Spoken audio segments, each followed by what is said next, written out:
Oh, bonjour, y'all.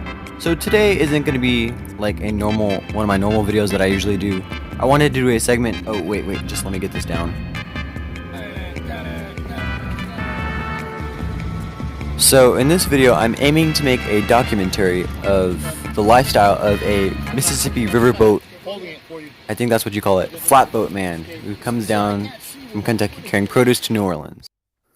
Oh, and by the way, if you're just scrolling through YouTube and you're new to my channel, I'm a Southern historian and I talk about the South and its culture and history.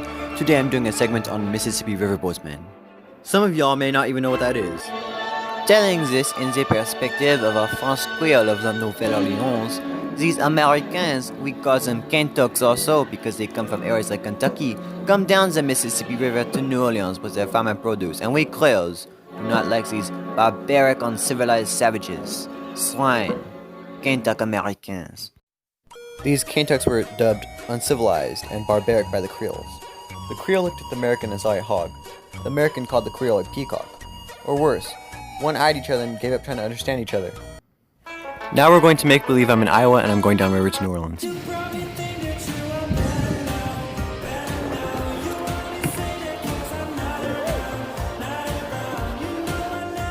Howdy there, my name's Johnny Appleseed, I'm from Ohio, and I'm going down the Mississippi River carrying produce to the city of New Orleans.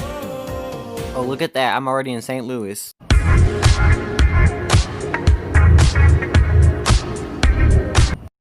As me and my fellow flatboatmen were about to leave the small town of St. Louis, one of my buddies, Shaughnessy Williams, noticed a man with a unique flatboat that had added accessories onto it. He decided to take it upon himself to interview him.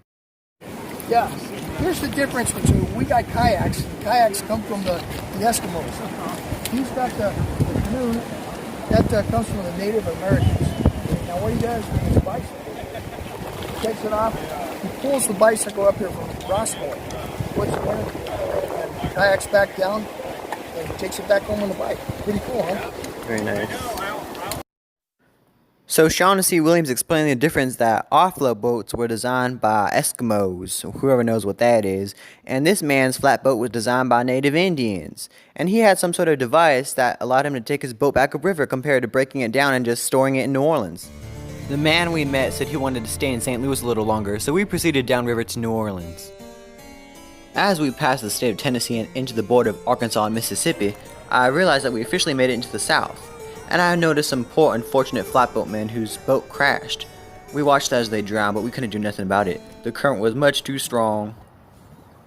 We were now entering the state of Louisiana, and we were close to the metropolis of New Orleans. As we proceeded downriver, we noticed a large steamboat that just zoomed right past us.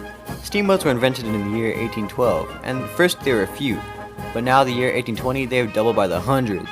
And we felt while we're doing hard work, using our muscles and arms to get down there and they're just gliding through, we don't like steamboat folk that much. Then we noticed that the steamboat was heading towards a giant log, and we tried to warn them, but it just blew up and all the people died. We were now between Baton Rouge and New Orleans. They called this area Louisiana's River Road. This area, the wealthy elite of the South built their lavish plantations. A Kentuck from Ohio could only dream of living such a life.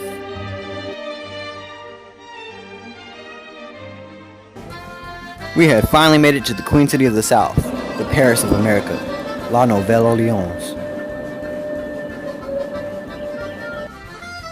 I was astounded by the architecture, so foreign and exotic, so Frenchified, so Creole. New Orleans was extravagant, it was frivolous, it was decadent. French girls danced the can-can. Gentlemen watched, but they didn't care that they saw the woman's legs. Gambling and drinking was prevalent all throughout the city. This city wasn't ashamed of debauchery and pleasure, it embraced it. One night I decided to dress myself up like a gentleman and I was in this fancy gambling house. And I noticed one of those Creole singing girls made eyes at me. My, she had the voice of an angel. I know for sure that I'll be coming back to New Orleans, a city that's latched onto my heart, forever embedded into my soul.